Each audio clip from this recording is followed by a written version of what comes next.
Olá, pessoal. Eu sou a professora Juliane, sou professora do Colégio SEI e hoje a gente vai ter um bate-papo muito legal sobre como estudar literatura para o Enem. E aí, vamos nessa?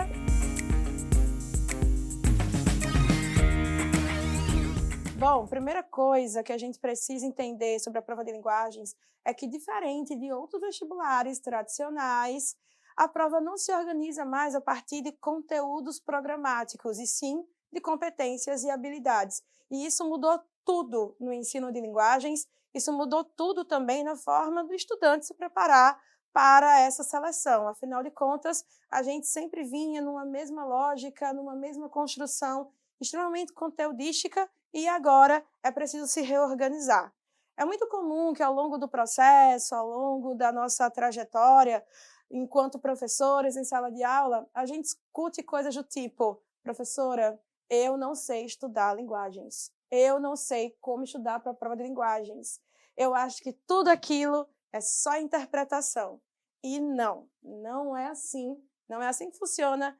E quando você entende a lógica das competências e habilidades, fica um pouquinho mais fácil de estudar, de seguir em diante, de acertar uma quantidade maior de questões, e é para isso que eu estou aqui, para tentar orientar vocês nesse caminho, certo? Então, primeiro ponto, entender que, no que diz respeito à literatura, a prova ela vai ser pensada, elaborada na lógica da competência 5, habilidades 15, 16 e 17. E aí, gente, a competência 5, habilidade 15, o que é que ela traz? O texto literário e seu momento de produção histórico, social, político, ou seja, o que esse texto literário traz de contribuição ou revela desse momento histórico, traz dessa sociedade e que concepções políticas, ideológicas estão submersas nesse texto, nesse livro e assim por diante. O problema é que muitos alunos, quando vão estudar para competência 5, habilidade 15, recorre às famosas escolas literárias. Até porque a ideia do histórico e do literário traz meio que uma ideia de que você está estudando um momento histórico específico, quando, na verdade, o Enem já tem pensado outras possibilidades de cobrar essa relação história e literatura. Na verdade, no que diz respeito a história, sociologia e política, associado à literatura, o que o Enem mais tem colocado é literatura contemporânea. E aí, qual é a minha sugestão? Esteja atento a todos os processos literários contemporâneos. Sabe aquela galera que está bombando no BookTok? Esse mesmo, essa galera que você tem que ler, ir atrás, pesquisar, nomes de referência, nomes de autoridade, pessoas que estão fazendo história na literatura. Então, a Carla Madeira é super bem-vinda, super cotada para estar nesse Enem. O Jefferson Tenório é super cotado para estar nesse Enem, assim como o escritor do Torturado, né, o Itamar Vieira Júnior, também estava cotado e caiu ano passado. Nomes como Conceição Evaristo, Jarry Arraes, são nomes importantíssimos para essa prova, porque são pessoas que estão fazendo literatura nesse momento e movimentando o que a gente chama de cânone da literatura brasileira.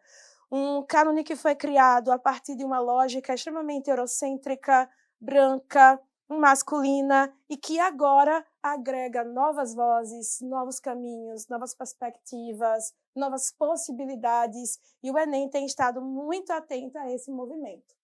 Passando para a habilidade 16, competência 5, habilidade 16, aqui a gente vai ter também uma série de questões que aparecem muito na prova. E aí não tem mais nada a ver com o ensino, com a pesquisa de história da literatura, de escola literária, nem até mesmo com a contemporaneidade. Diz respeito com os procedimentos de construção do texto literário, ou seja, o que a gente espera de um texto lírico, de um poema, que no mínimo ele tenha verso e estrofe. E aí me aparece no Enem uma questão com um texto que ele é todo em prosa, mas que o enunciado me diz que aquele texto está construído numa prosa poética, ou seja, o que foi que mexeu naquele texto, que mudou a estrutura daquele texto, para que ele não seja nem prosa nem poética, seja uma prosa poética. E aí é super importante para esse tópico estudar, aí sim, o conteúdo grandão para o Enem já faz alguns anos. Modernismo. Porque as primeiras pessoas... Modernismo. As primeiras pessoas, os primeiros artistas, os primeiros grandes nomes que pensaram em mudar a estrutura das coisas, a ordem das coisas, foram os modernistas em 1922. Então, estudar sobre a Semana de Arte Moderna, pensar acerca da produção literária impactada pelas vanguardas europeias, esse que é outro conteúdo importantíssimo para a prova de artes e para a competência 4, a forma como os modernistas mudaram a história da literatura, de fato, carece que o estudante se debruce e estude, pesquise e faça questões, porque esse sim é um conteúdo muito recorrente, até porque foram os modernistas que mais mexeram, reorganizaram, reestruturaram a organização do texto literário. Sobretudo no que diz respeito às suas classificações, como lírico, dramático, épico.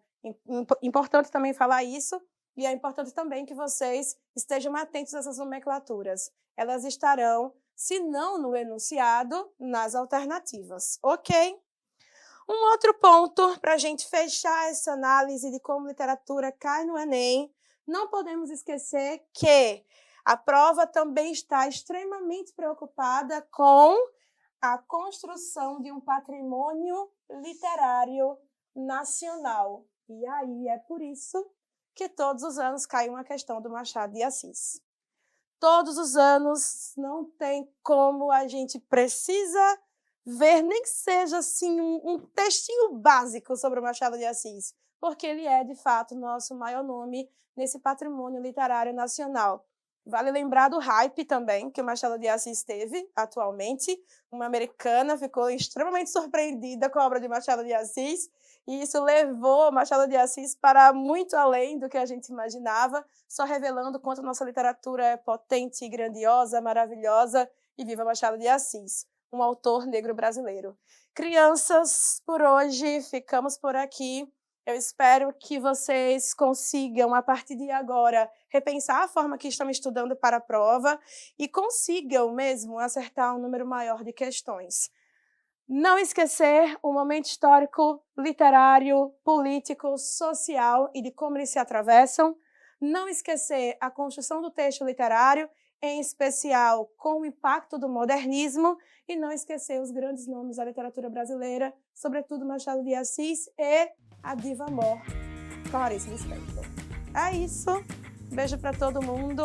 Até mais.